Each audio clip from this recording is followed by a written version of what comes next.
All right, so we're going to go to book 14 of the Odyssey, which I wanted to look at very briefly because it speaks of the process of discernment. Well, first of all, it's the return of Odysseus to his native land of Ithaca, and with it, the attempt to rectify the injustice we saw marked his kingdom in his absence. So it's not just the man, but there's a consequence much broader than the man himself, and that's partly what makes Odysseus the great man that he is that he represents a multiplicity of factors. And also it suggests that justice is not only an individual thing, but also a political thing. And it will also be a sort of, in terms of the parts of human nature, there's a justice to the human frame as well. The reason will be ordering the passions through what the Greeks call the thumos, or the chest. So what I said constitutes good literature is training in wisdom and virtue, and Odysseus is a virtuous, wise man. And we will see that by the way he regulates his own passions and does what is just and right. So he orders his passions, and he has to suppress his passions and do what's right no matter what. And that's one of the things that's most challenging for him, is when he comes home after 20 years absence, he wants to run to his wife and son, who he has missed so much that he is weeping on the island of Nausicaa when we first meet him. And he does not even enjoy the nymph, although she's eternal and beautiful and so forth, because he values the relationship with his wife so much that he values her intimacy over the purely sexual, passionate sides of his nature. And so again, the Greeks, Homer's instructing us in something about what we value and what is to be prized, and also what is to be suppressed and controlled. And it's clear that the passions are to be controlled. And Odysseus is going to model that for us in chapter 14 by hiding himself and suppressing his desire to say, I'm home, and let's reunite. Because I say, you're 20 years absence, the thing you're going to want to do is run to your wife and say, I'm back. And he's given instruction by Athena to do it, nothing of the sort. You must suppress your identity until such time, and control your passions until such time as you know where your enemies are and where the injustices in your kingdom reside. Because it's not only you that's been done an injustice, your entire kingdom has in your absence been deprived of justice. Because you are the personification of justice and wisdom, you in your person. Remember, the king is also the chief justice in Odysseus's world. He'll wield the sword, and he will execute justice. And in his absence, there's been no justice. This is partly the tragedy of the Odyssey is it is a play about justice. A work about justice. And that's why I said it's exemplary, and it remains a didactic work for those of us who read it, even though we don't believe in the polytheism of Homer and company. We recognize the things that he does prize, however. So Odysseus, as I say, comes back home, and he is received by a man by the name of Eumaios. Now, let me see here. And where can I open this in a new? No, I can't, so I'll just click on this then. And Eumaios, and I think I mentioned him last time, is a representative, or he's the lowest figure on the social ranks of all of those in the kingdom of Ithaca. He is a pig farmer. And pigs are not seen by the Greeks in the same way they would be in Israel. It's not an unclean or an unholy animal, but still it's a pretty lowly occupation. It's dirty, smelly, and socially, as I say, not exactly up the higher echelon of social ranks. And we find furthermore that Eumaios was enslaved when he was young by Odysseus. Odysseus in battle overthrew his rival and took his rival's son as his slave, and he treated him extremely well. In fact, he treated him as a father would to a son. He raised up Eumaios, and Eumaios pays it back in kind, because in Odysseus' absence, he has acted towards Telemachus like a father figure, thereby showing that he responds to just treatment with just treatment in kind. And that's when his master's not around. And there's no possibility of reward for him. He doesn't think Odysseus is coming back, but he thinks it's the right thing to do. And he still does it. And we're going to see what Homer thinks of this, because Homer expressly will intervene into the discussion and praise him. He'll say, "Oh, Eumaios, my swineherd." He's so pleased with him because he does what's just, even though there's no reward for justice, thereby showing that he prizes justice above the praise of men. And once again, Homer's instruction is there for the audience to understand that the highest principles in life are doing justice when nobody will see it.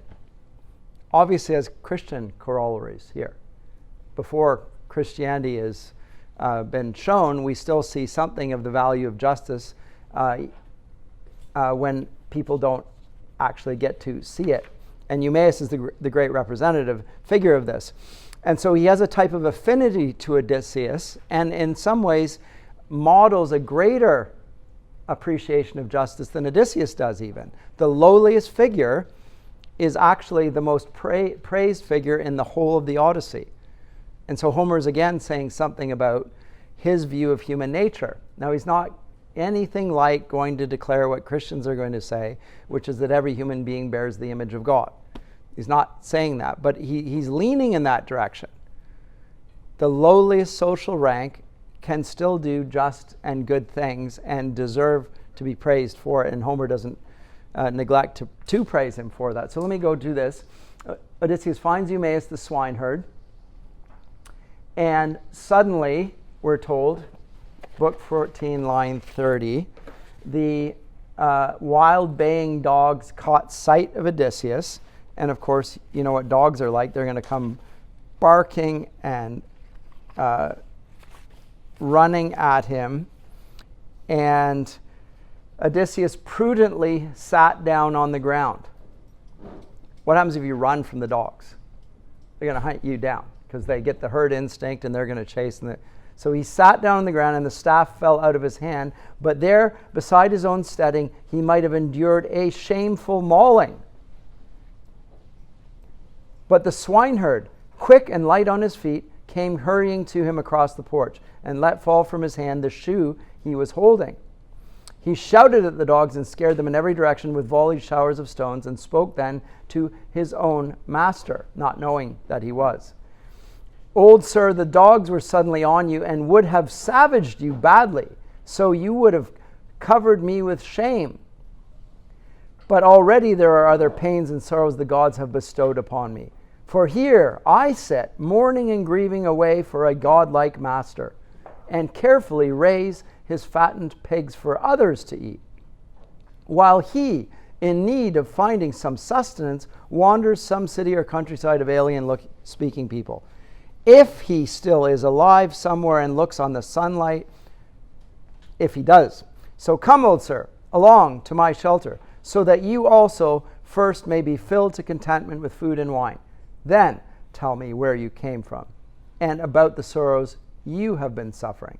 So spoke the noble swineherd, and led the way to the shelter, and brought him in, and seated him on brushwood, piled up beneath and spread over this the hide of a hairy wild goat from his own bed. This was great and thick, and Odysseus was happy at how he received him, and spoke a word and named him, saying, "May Zeus, stranger, and the other gods everlasting grant you all you desire the most, for you have received me heartily." Then, note Homer's words here, "O swineherd Eumaios, you said to him in answer." Note the narrative perspective here. It's a voice coming from outside the text. It's not the voice of Odysseus and Eumaios coming back and forth. It's Homer himself speaking. speaks in the vocative, speaks to him and addresses him as you. A term of intimacy, endearment. Homer really loves Eumaios for the same reason that Odysseus does. If we didn't understand already that Eumaios is a noble figure, it's obvious that Homer wants to intercede into the narrative to let us know how noble a character Eumaios is. So and this is important because, again, we're reading about heroes being demigods, people that are superior to us in rank, station, nature, and so forth. And yet Homer is praising more than the nature of the characters. He's talking about their virtue and their wisdom, which is the same in the godlike Odysseus as it is in the lowly born Eumaios, and commending it to us. So these are virtues that do not change based on place or time or social rank. That's how he sees it, and that's how we continue to see it, I think. There isn't a different character or expectation for the lowly born than there is for the highborn. And you gave this answer: stranger, I have no right to deny the stranger, not even if one came to me who is meaner than you. All vagabonds and strangers are under Zeus, and the gift is a light and a dear one that comes from us. For that is the way of us who are servants and forever filled with fear when they come under power of masters who are new. So here's how a man treats a foreigner with hospitality. The value on hospitality could not be higher. He's treating a man who he doesn't recognize. We know it's his master, but Eumaios doesn't know. He sees him as a beggar. A beggar has come into the kingdom, and he treats him with such reverence that you would have thought he was a king. And so we don't judge on the basis of appearances. We show others hospitality irrespective of their appearance, and we offer no priority towards people that are of lowly rank. That's how the gods want us to treat one another. Very interesting. Even commended in Christian circles. Don't show preference to those who are superior.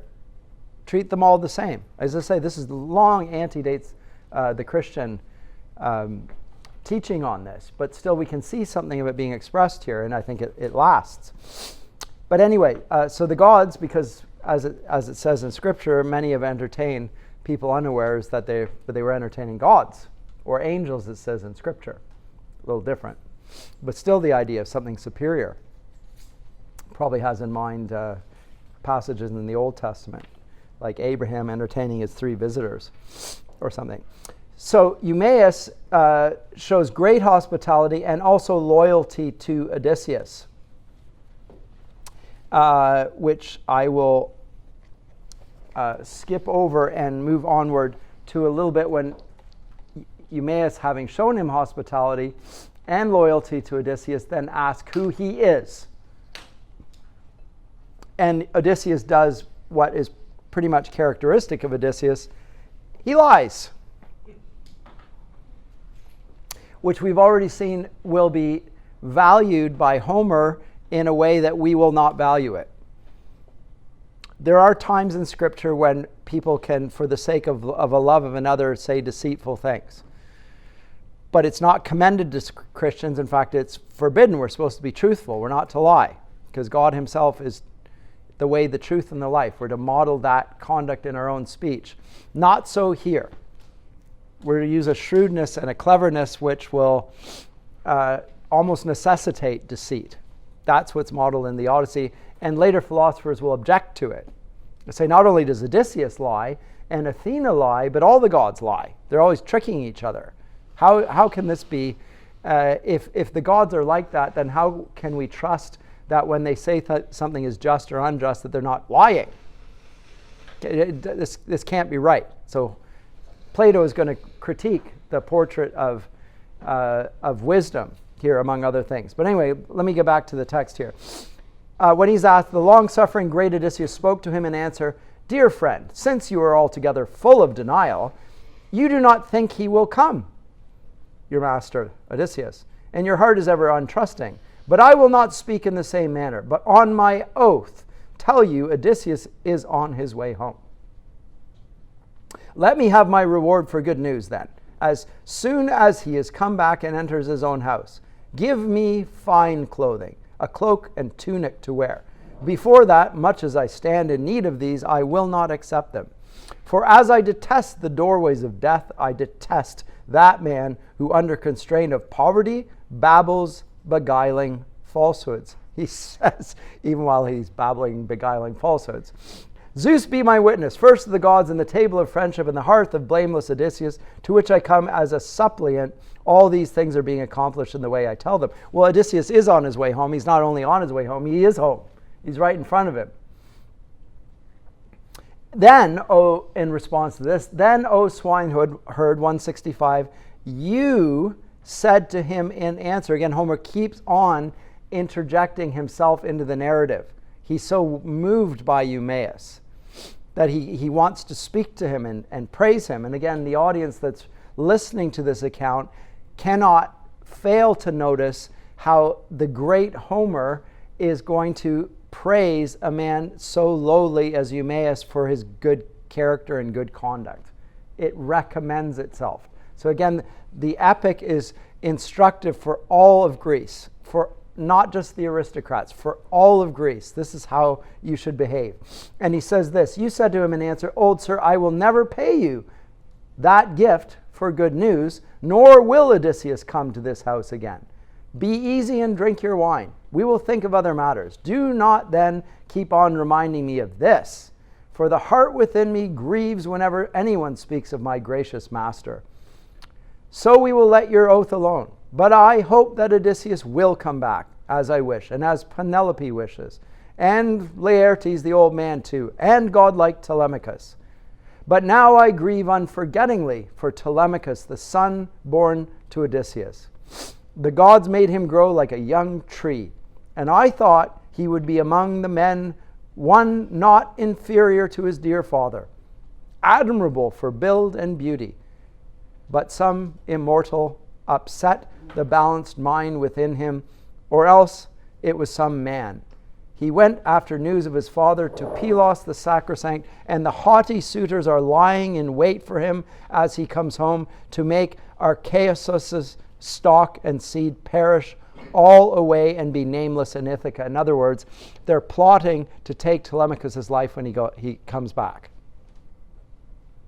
So it's not only the case that Odysseus is gone, his son, when he returns, is going to be killed by the suitors. That's what's waiting. And Eumaios is greatly upset about this.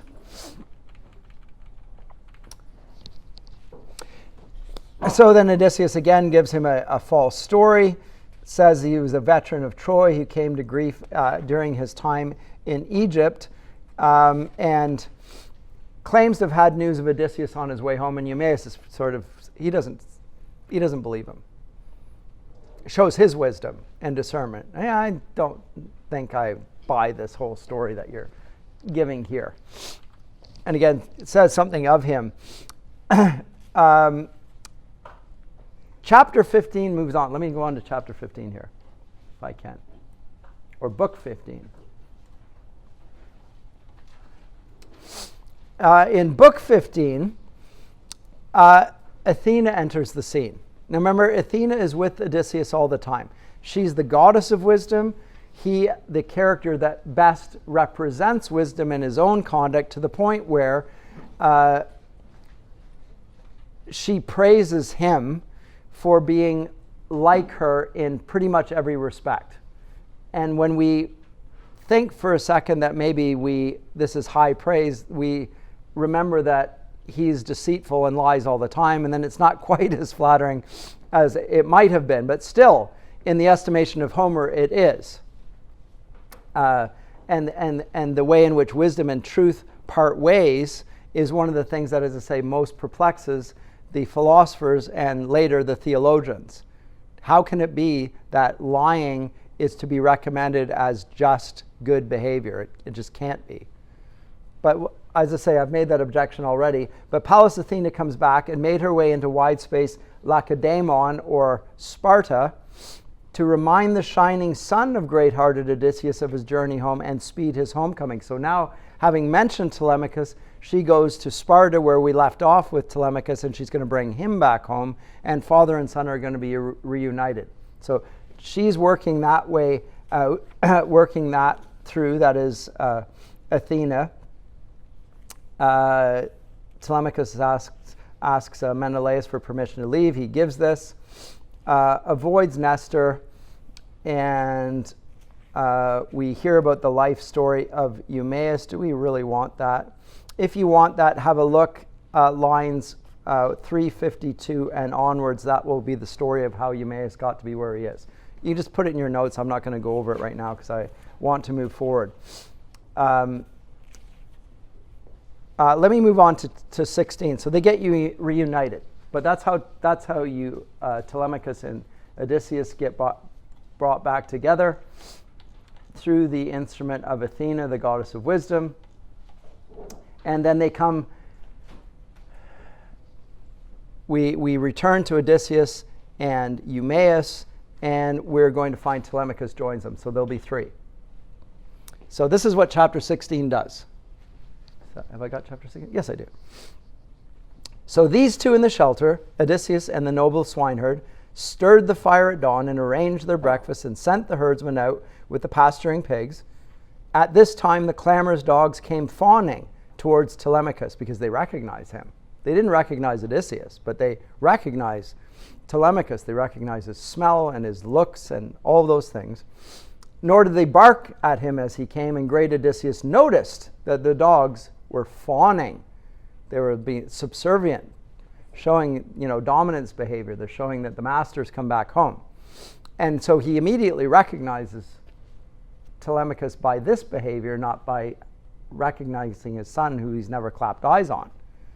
He's never seen him. And you can imagine, we know what Telemachus has been like in the absence of his father. Here we have the father finally seeing a son that he has never seen in 20 years, and he looks out and he sees almost a mirror image of himself. And you might imagine what goes through the father's head at that point, all the things that he missed in his son's life. Imagines like he will feel the pain of having failed to be there for his son, and imagine what he could have experienced in his presence, etc. All that. None of that is presented to us. We have what we have, but if you have any imagination, you can imagine this is what's going through his mind. And immediately, though, he speaks to Eumaios. Eumaios, someone is on his way here who is truly one of yours, or else well known, since the dogs are not barking, but fawning about him, and I can hear the thud of his footsteps. His whole word had not been spoken when his beloved son stood in the forecourt. Amazed, the swineherd started up, and the vessels where he'd been busily mixing the bright wine fell from his hand. He came up to meet his master and kissed his head, and kissed too his beautiful shining eyes in both his hands, and the swelling tear fell from him. And as a father, now note the subtlety of the portrait here. Eumaios greets Telemachus like a son.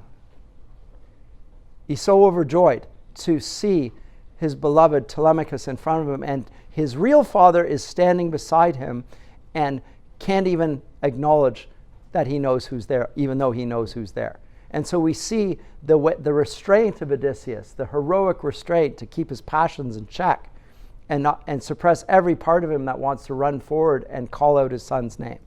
But he does that. And again, you just have to have a sense of that. But again, he says, and he uses an epic simile, does Homer, and as a father with heart full of love welcomes his only and grown son, for whose sake he has undergone many hardships, when he comes back in the 10th year from a distant country. Oh, you mean like Odysseus?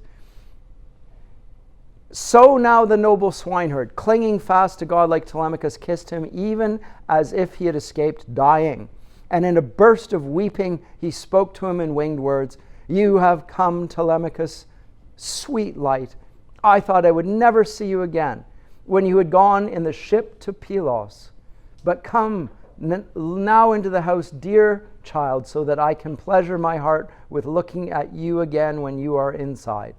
For you do not come very often to the estate and the herdsmen, but you stay in town, since now it seems you are even minded to face the daily company of the lordly suitors.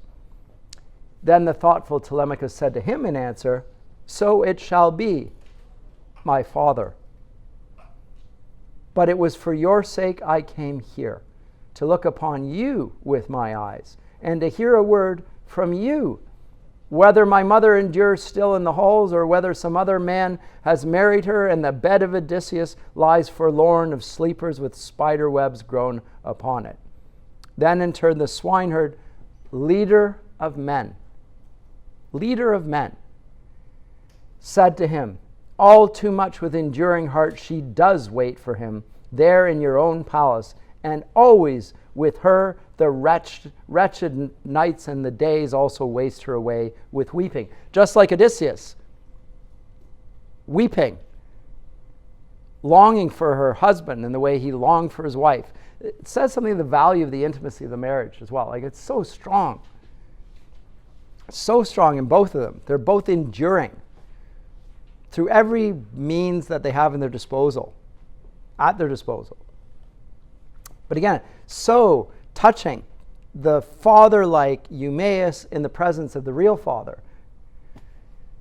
demonstrating his love for his son, even though he isn't his son, and Odysseus just having to stand there and pretend he's not moved. So just a little passage. I'm not going to read over everyone, but it's the telling of the story that's so artful. It's not just the narrative and what happens. It's the way it's told that is so memorable. This is why it's considered such a great epic. It moves you to this day, if you have any heart within you. Right? It can't fail but move you. You imagine the scene. So the troubles in Ithaca are described in the passage in the absence. The suitors are wrecking everything. And Eumaios is sent to Penelope to prepare the way. And in that, Odysseus reveals himself the one and only time that he willingly does so. Where is this?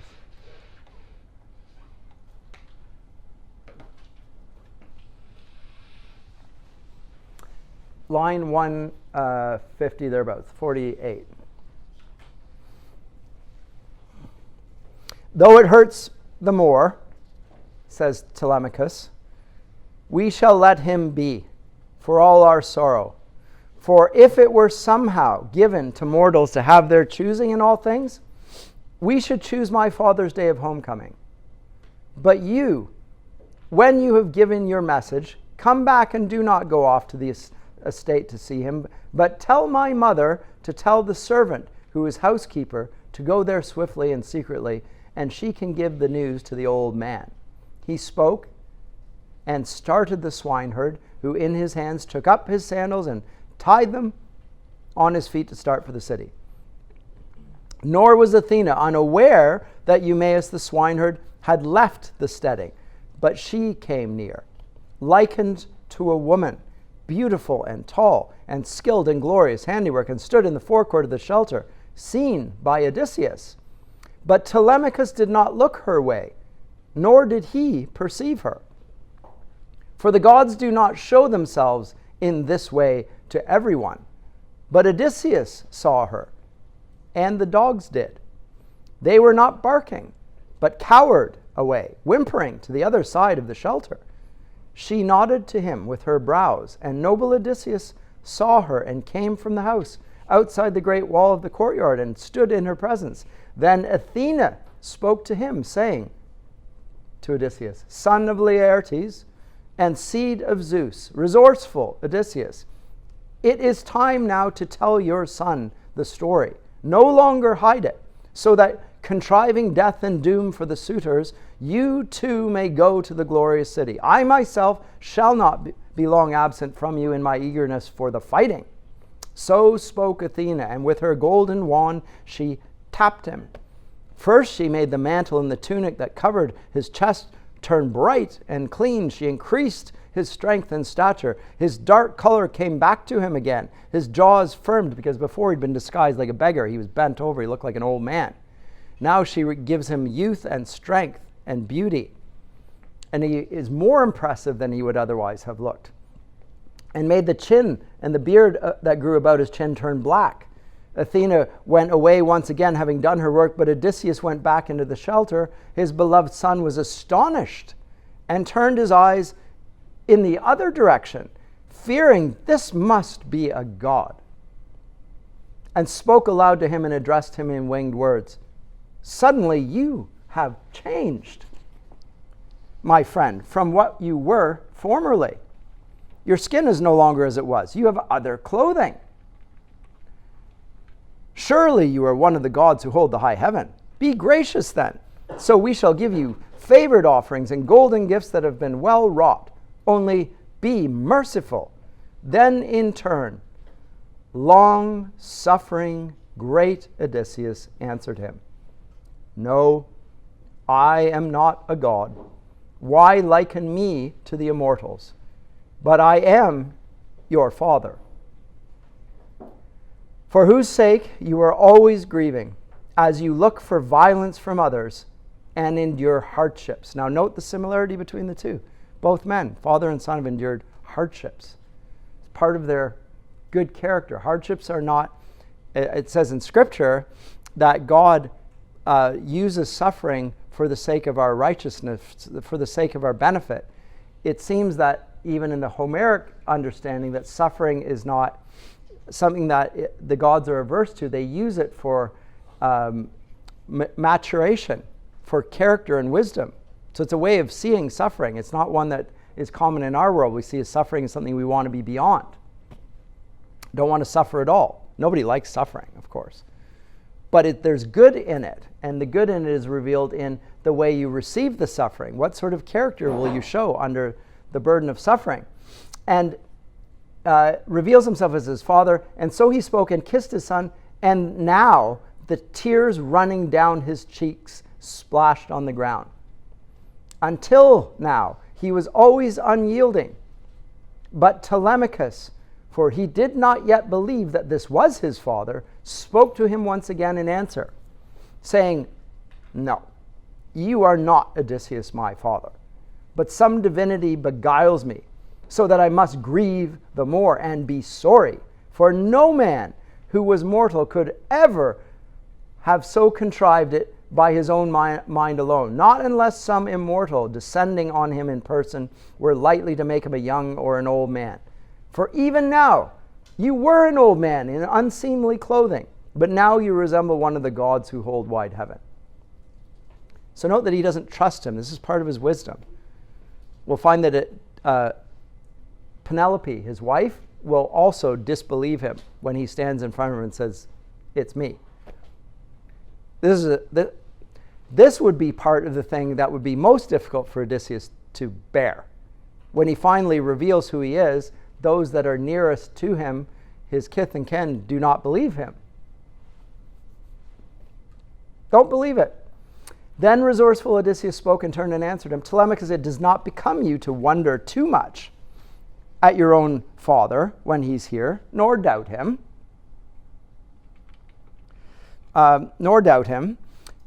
No other Odysseus than I will ever come back to you, but here I am.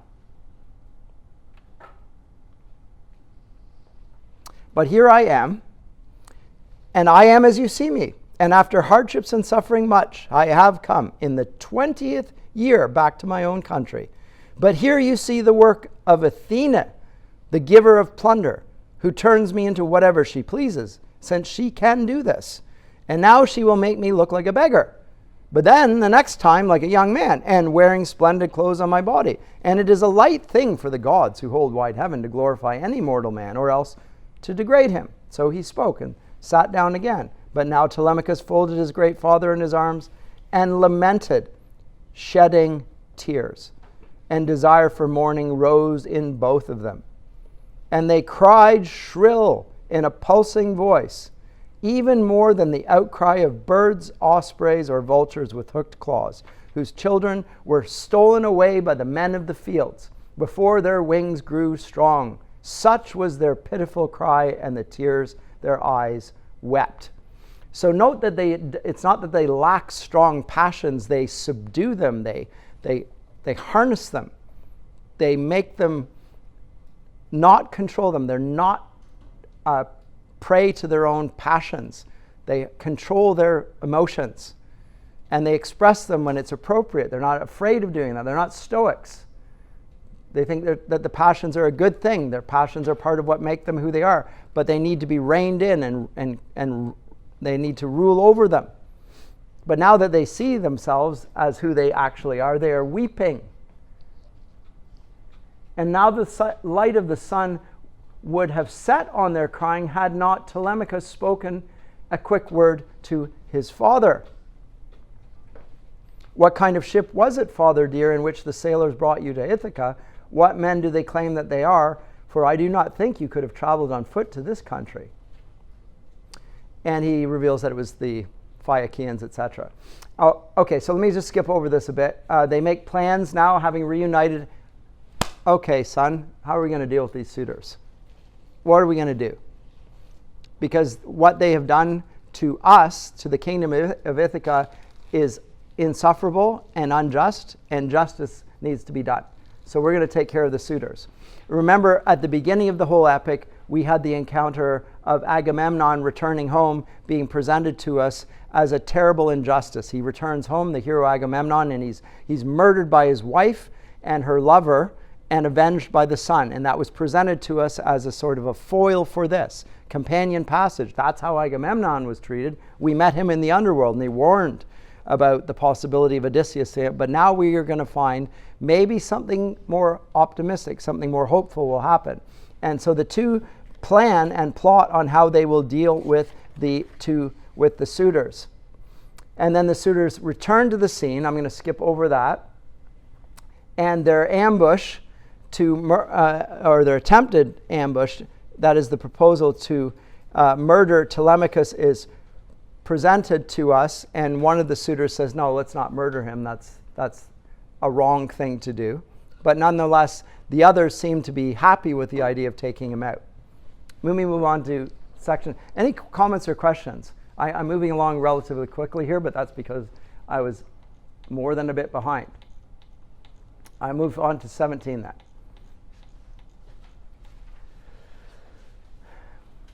And the two of them, as it says here, return separately to the village. And Penelope is told about the travels of Telemachus. Eumaios and Odysseus meet Melanthius on their way to home. And then we get a second scene. This is a scene I want to look at. Yes? Why does there's a scene where there's a guy that, oh, come on. What is my question? I lost it. I'll come back to you. The guy who treats Odysseus roughly? No. No, there's a guy that lies to him. To Odysseus? Yeah. I'll return to you. Don't worry. So he comes back, and he comes back now to his house. Remember, before this, he was in the household of Eumaios the swineherd. He's like basically the pig farmers on the outside of town. He doesn't live in the center of the city. The pigs are outside, socially ostracized, as it were. But now he's moved into the city center, into his own palace. And when he gets into his own palace, there's another scene here. Now, as I say, Telemachus knows who he is. Eumaios does not know who he is. He's just acted as if he were as somebody as great as Odysseus without knowing who he is. So there's already a revelation of the goodness of his character. Second recognition scene takes place, though, and this one is unwitting. And it's not by a man, it's by his old dog, Argos. And I want to do this because it's a famous scene, and I think it's enormously moving. Although I don't have a dog, if I had a dog, I'd probably like it even more. But Argos, the dog. Let's see here, line 270.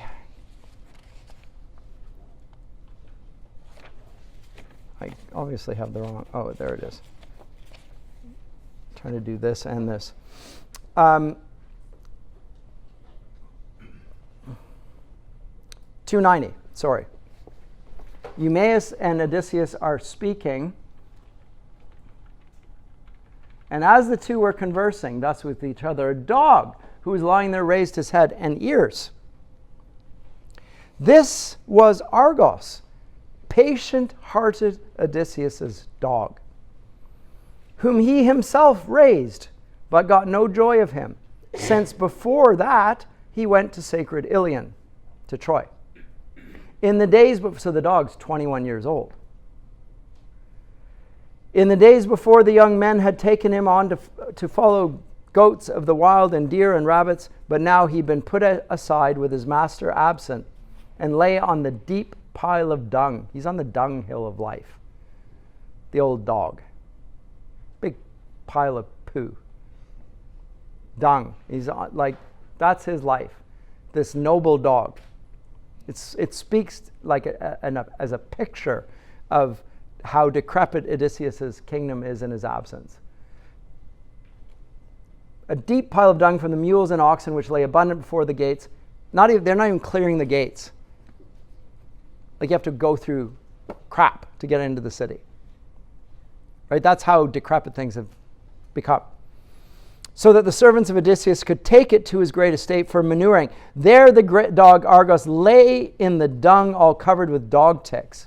Now as he perceived that Odysseus had come close to him, he wagged his tail and laid both his ears back. Only he now no longer had the strength to move any closer to his master, who, watching him from a distance, without Eumaios noticing, secretly wiped a tear away, and said to him, Eumaios, this is amazing. This dog that lies on the dunghill, the shape of him is splendid, and yet I cannot be certain whether he had the running speed to go with his beauty, or is just one of the kind of table dog that gentlemen keep, and it is only for show that their masters care for him. Then, O swineherd Eumaios, you said to him in answer. Again, Homer, every time Eumaios is mentioned, he can't help interjecting. It is too true, is the dog of a man who perished far away. If he were such in build and performance as when Odysseus left him behind, when he went to Ilion, soon you would see his speed and strength for yourself. Skip down. For yourself. Never could any wild animal in the profound depths of the forest escape once he pursued. He was very clever at tracking, but now he's in bad times. His master, far from his country, has perished, and the women are careless and do not look after him. And serving men, when their masters are no longer about to make them work, are no longer willing to do their rightful duties. So they're not like Eumaios. The master's not present, and while the cat's away, the mice will play. They're not going to do what they should do, so they neglect the poor dog. For Zeus of the wide brows takes away 1/2 of the virtue from a man once the day of his slavery closes upon him. Comment on slavery as well. They lose a bit of their nobility just by being humiliated in the process. So he spoke and went into the strongly settled palace and strode straight on to the great hall and the haughty suitors, but the doom of dark death now closed over the dog, Argos, when, after 19 years had gone by, he had seen Odysseus. Sees the master, hears his voice, wags his tail, dies. So recognition, so he's been waiting. He's been holding on. He's long-suffering. He's patient. He knows his master and longs for him. He gets to see his master, or at least hear him, and then drops dead. God-like Telemachus was first by far to notice the swineherd as he came into. But note, it just passes over it then. But this little detail in the story, scene of recognition. The lowliest are the best here. The dog, Eumaios, and they move on. Now, Odysseus, back in his own house, is disguised in the form of a beggar. His own don't recognize him. It's a bit, again, it's redolent of Jesus coming to his own people and not being recognized for who he is. because he comes in the guise of a servant, or in this case, a beggar. And Odysseus duly does beg from the suitors, and he is treated abominably. One of them, by the name of Eumaios, strikes him. Disgusting. What are you, beggar, doing in the midst of us high-born suitors? How dare you? Yes? Sorry, I might have missed it, but does he look like the old beggar again? Yep. Okay. Yeah, Athena just switches them back. So they just see an old man, dirty old man. I don't mean dirty in the moral sense, but he's filthy, disgusting. And they think, well, you smell. You've been with the pigs. Get out of our presence. They compare the reception of Eumaios and others to how they receive him. They say they literally strike him. 445.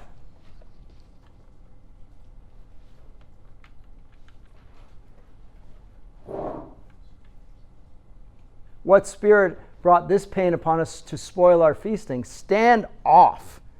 So, in the middle, and keep away from my table, or otherwise you may find yourself in a sorry Cyprus or Egypt. You are so bold a one and a shameless beggar.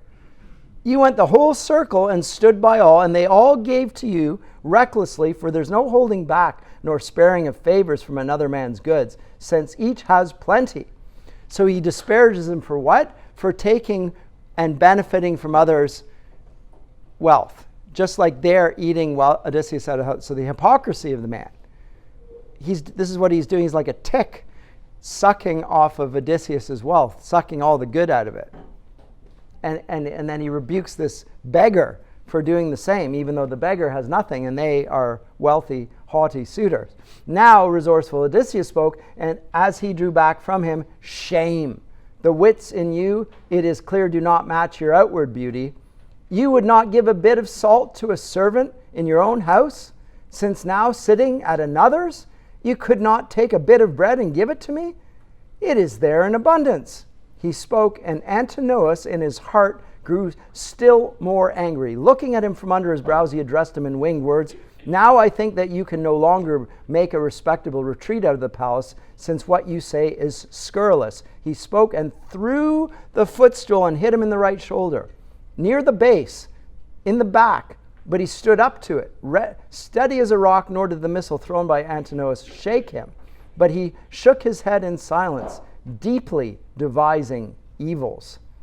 He went back to the sill and sat there and spread out before him the wallet that was well filled, and spoke a word to the suitors, etc. So there's abuse going on here. And Eumaios tells Penelope, I've had an unknown guest. You're going to want to meet him. Preparing the way. He goes forward as a sort of an emissary. And then he goes back home, Eumaios, and leaves Odysseus there in the palace along with his wife, Penelope. And I will come to book 18. Did you remember the question? No? Still not. Don't worry. Okay, back to 18 then. Or on to 18. Next scene of abuse, there's another beggar. And they decide he's going to fight Odysseus. Like, I'm here first, and this is my patch. This is where I beg. There's not room enough for two beggars here. So the one beggar decides he's going to fight Odysseus for it. His name is Argos. And they square up to fight, and the suitors going, fight, fight, fight, fight, surround them, force them into a fight. And Argos punches Odysseus, and then Odysseus hits him back a little bit too hard. He literally knocks him out. One punch, bang. And the suitor's like, where'd the old man get get that sort of a punch? And potential disaster there, because Odysseus doesn't rein himself in quite sufficiently not to, punch in a way that an old man is not supposed to be able to do. But he does that, and Penelope at that point intervenes because Athena gets her to distract the suitors effectively. So Athena's there to make to aid Odysseus, even when he slips up here. And hints to the suitors that she's going to marry one of them, which she's already said, and she basically distracts them again, because they're not very bright and easily distracted, so what he's just done is temporarily disguised, and then we get another footstool being thrown at him. So he's not being well received by the suitors or anything. And it reflects again the injustice of the court. Remember, I said repeatedly that the expectation in the Greco-Roman world and all throughout the Middle East is if you have a guest, you treat your guest like a nobleman. They're in your house, you treat them well. That's not what he's getting there. So everyone in this world understands how bad and how unjust this place has become. And it necessitates that the injustice be purged, which we will soon come to.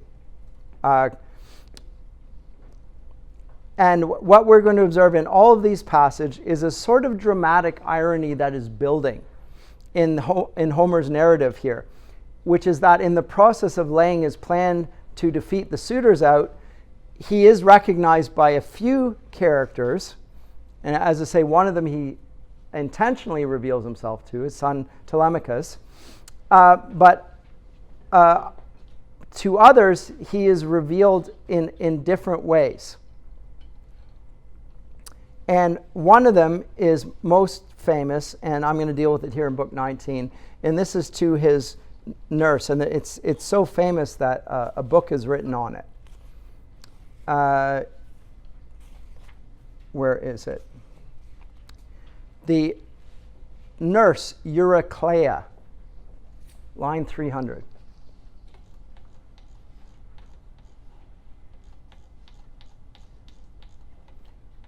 The word Eurykleia means of good fame, by the way. I think I must have the wrong.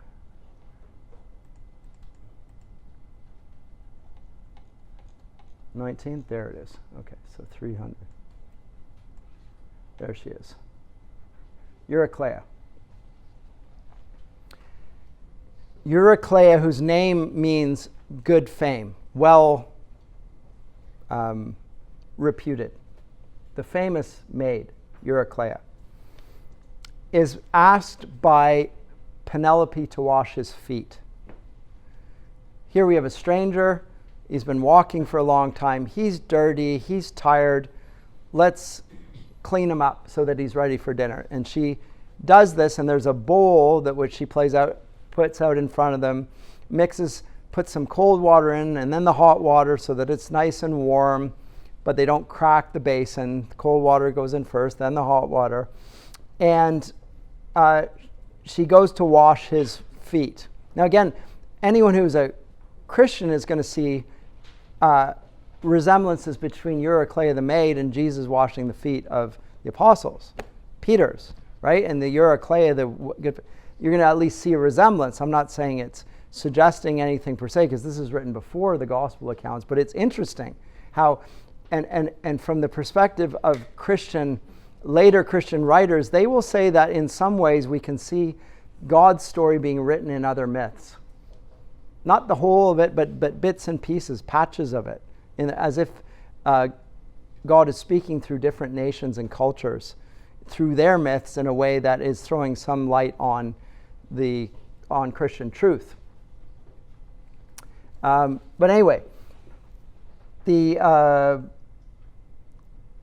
passage where Eurykleia washes his feet, where am I going to pick this up?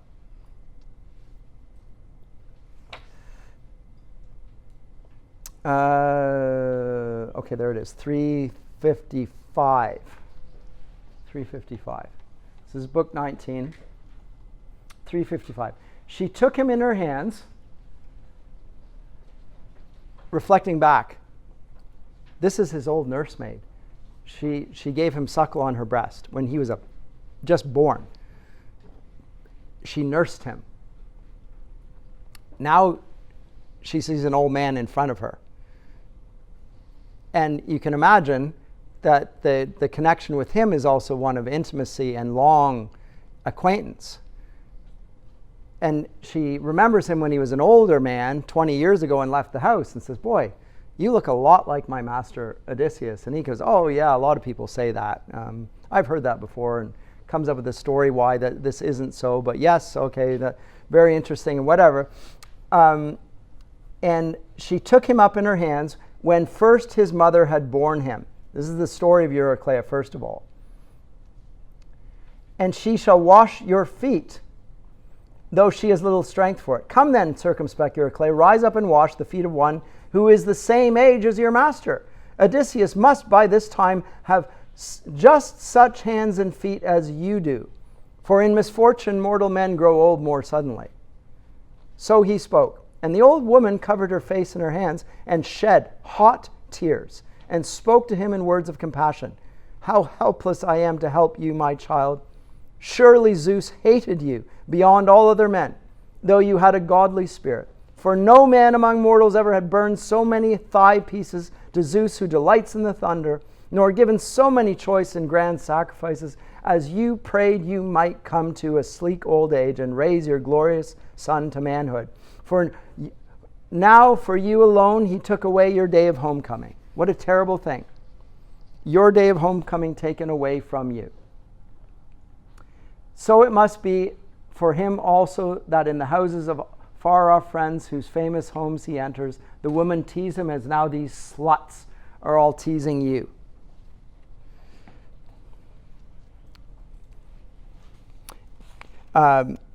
Stranger, and it is to avoid their abuse and shameful speaking, you will not let them wash your feet. But circumspect Penelope, daughter of Icarius, told me to do it, nor am I unwilling. So I shall wash your feet, both for the sake of Penelope, but also for yourself, since the heart is stirred within me by sorrows. But come, attend to me in the word I tell you. There have been many hard-traveling strangers who have come here, but I say I have never seen one as like as you are to Odysseus, both as to your feet and voice and appearance. Then resourceful Odysseus spoke in turn and answered, so say all, old dame, who with their eyes have looked on the two of us. They say we two are very similar, each to each, as you yourself have noticed and told me. So he spoke, and the old woman took up the shining basin she used for foot washing, and poured in a great deal of water, the cold first, and then she added the hot to it. And now Odysseus was sitting close to the fire, but suddenly turned to the dark side. Because the fire on the one side and the dark side on the other, away from the fire. It's not Darth Vader, he's turned to the dark side. He wants to go where he can't be seen by the light of the fire because there's something that he wants to conceal. And what is it? An extended digression now ensues, because the nursemaid, who has already noticed, boy, you look exactly like Odysseus. Even his feet and his shape and his voice and all those things are exactly like Odysseus. But she doesn't recognize him. But when she's about to wash his feet and pulls his tunic back and his legs are exposed, he suddenly remembers, uh-oh, there's something that's going to give me away. And it's something that's connected to his pain and suffering. It's a scar. So I'll read this. For presently thought in his heart that as she handled him, she might be aware of his scar, and all his story might come out. She came up close and washed her lord, and at once she recognized the scar. That scar which once the boar with his white tusk had inflicted on him when he went to Parnassus, to Autolycus and his children. This was his mother's noble father, who surpassed all men in thievery and the art of oath. And the god Hermes himself had endowed him, for he had pleased him by burning the thigh bones of lambs and kids, and the god freely gave him his favor. Autolycus, so Penelope's father, was also a thief and a scoundrel, just like Odysseus. And then we get the story of his name. So this is part of the revelation. Remember I said to you that earlier on in the story, there was a point at which Odysseus revealed his name to Polyphemus, the Cyclops. At first he said his name was nobody. That was good, smart, conceal your identity. But then when he's so angry, his passions are so provoked by the fact that his companions have been eaten by a host. The host has eaten his companions, that he says, you want to know who blinded you? My name's Odysseus, sacker of cities, and the prince of Ithaca. You remember that name. Even while you can't see a thing, you remember that name. And then he cries out to Poseidon. Oops. And then Poseidon keeps him from getting home for 20 years. So big mistake. Don't reveal your identity. Well, this is going to reveal his identity. And not only does it reveal his identity, it digs down and gives the story of where his name even came from. So this is a key point in the text. And there's a point of recognition in Odysseus' scar. The scar, which is, of course, a sort of a vestige of an old wound and a sign of suffering, is literally engraved in his flesh, and it points out to his old nurse that he is who he appears to be. It's the scar that gives him away. His scar is his identity more than his name is. But what does his name mean? Well, let's look at the story of his name. This was why Odysseus came, so that he could give him glorious presents. Autolycus, his father-in-law, and the sons of Autolycus greeted him with clasping of hands and words of endearment, and Amphitheia, his mother's mother, embraced Odysseus and kissed his head and kissed too his beautiful shining eyes. Autolycus gave his glorious sons the order to make ready the dinner, and they listened to the urging. Presently they brought in an ox, a male 5 years old, da-da-da-da-da-da. But then they go on a boar hunt. Now they're going on a boar hunt. Does anyone know what a boar looks like? Yes. It's like a big pig with tusks. Huge pig. Like we're talking 500 to 800 pounds. And the tusks are so long and fearsome that they just run things through it. The thing about a boar is not only that it's huge, like think 500 pounds. You think of a boar and you think like a pig. But this is a pig that will eat anything as well. Pigs are omnivores. They'll eat flesh. And they have nasty temperaments. If you hunt a boar, you'll find that the boar is hunting you. And they will hide in the bushes and they will come out at you and they'll run you through with their tusks. So if you're going boar hunting, you're doing something that is really, really, really dangerous. Because it's not like hunting a deer. It's more like hunting a bear, except here the bear has, as I say, tusks, and he hides and he jumps out at you. And then he'll eat you at the end of it all. So just bear that in mind. A comment or? Yeah, that kind of just reminded me of another myth where they have to call like 6 heroes or something, more heroes, to go hunt this huge boar that's just completely destroying the countryside. Yeah, they ravage, they tear things up. Sign of like chaos. It is a sign of chaos again. Yes, it is. And it's a sign that the natural world has not been subdued and called off. If there are too many boars, that you can't go out in the countryside, it's a dangerous place to be. Yeah. Comment or? Yes. That's okay.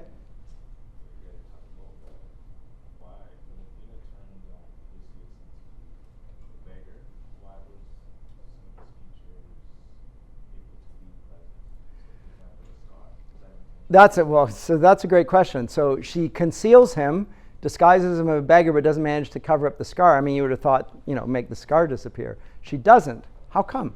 I don't know the answer. But she doesn't conceal it. It's still there. Maybe you can't hide things like that, but I think she probably could. She allows the Eurykleia to see the scar and recognize who it is.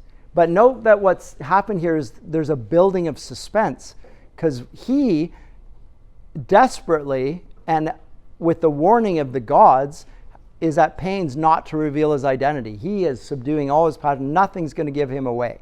He's been getting punched. He's getting stuff thrown at him. He's getting abused. He's in the presence of his dear beloved ones, and he's not giving himself away, and his scar is going to give him away. And so we get this long scene, and then there's this long story of how he got the scar.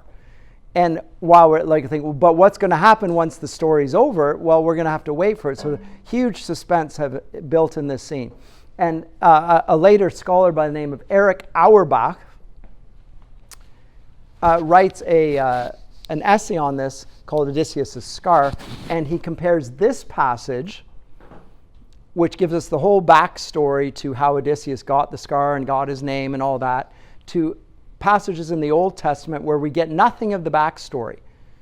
It's just what he says is fraught with background. So for example, and this is the one that he actually uses, in the story of Abraham and the sacrifice of Isaac.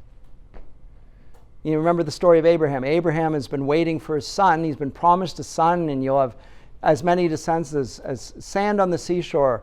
You'll have descendants, and they'll bless your name and so forth. And the guy's 100 years old, and he's got no kids. And then he finally gets a son, and then God tells him to go and sacrifice your only begotten son, your one. Go do it. You can imagine what's going on through Abraham's head? Well, you have to, because we have no idea. No story. We don't get stream of consciousness. We don't get Abraham tossing and turning throughout the night. All it says is he gets this, and it's his he gets up early the next morning and goes and does it.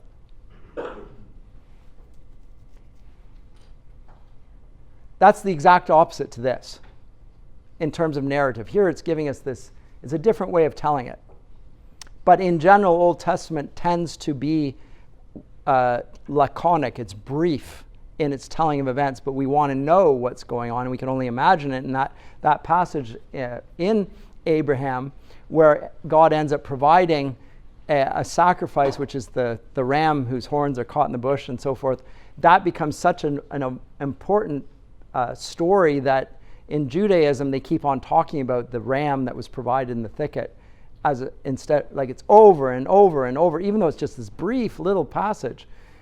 This is a similarly famous, but it's told so differently. I just want to point out to you how narrative can work in different ways and still be powerful. Here it builds suspense.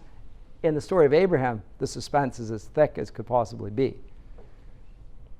Even when you know what's going to happen, it's still extraordinary. But here it is through building suspense, and we're waiting to the end of this story. But the boar sticks him through the leg with his tusks, and then he manages to kill the boar. But he's left with the scar. And all of that, 465 concludes, and 465, the old woman, having delayed this, holding him in the palm of her hands, recognized this scar as she handled it. She let his foot go so that his leg, which was in the basin, fell free, and the bronze echoed. The basin tipped over on one side, and the water spilled out on the floor. Pain and joy seized her at once, and both eyes filled with tears. And the springing voice was held within her. She took the beard of Odysseus in her hands and spoke to him. Then, dear child, you are really Odysseus. I did not know you before, not until I had touched my lord all over. She spoke and turned her eyes toward Penelope, wishing to indicate to her beloved husband's presence, but Penelope was not able to look that way or perceive him, since Athena turned aside her perception. Odysseus groped for her and took her by the throat with his right hand, while with the other he pulled her closer and said to her, Nurse, why are you trying to kill me? You yourself suckled me at your own breast, and now at last, after suffering much, I have come in the 20th year back to my own country. But now that you've learned who I am, and the god put it into your mind, hush, let nobody else in the palace know of it. For so I tell you straight out that it will be a thing accomplished. If you do, and by my hands the god beats down the arrogant suitors, nurse of mine though you are, I will not spare you when I kill the rest of the serving maids in my palace. Pretty harsh stuff. But she's overcome with emotion. He has to threaten her. You will be quiet.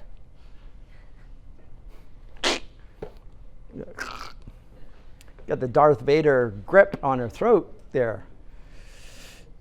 Scary stuff. And then in turn, circumspect Eurykleia said to him, my child, what sort of word escaped your teeth's bare? It's like Zeus speaking to one of his children. What's wrong with you? I'm not going to tell. And it concludes with this famous passage in which the gods are finally going to give a sign of what's about to ensue. It reminds me a bit of Joseph with the 7 fat cows and then the 7 lean cows. It's that sort of a dream vision. and it comes to Penelope. And the story is told in 560, the dream of the geese. And how does it go?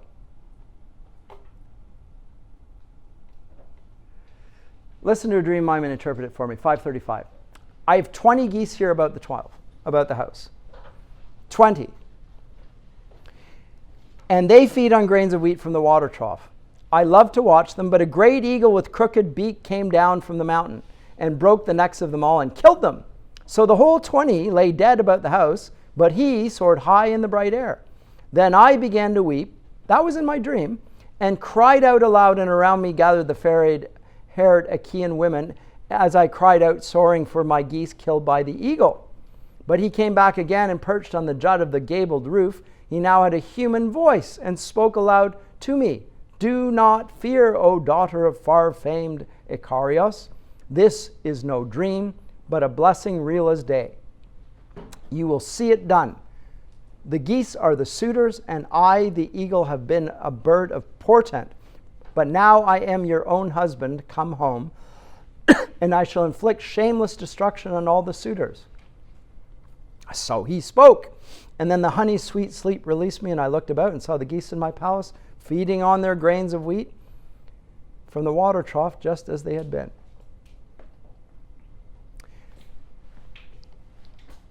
What on earth is Odysseus going to make of this?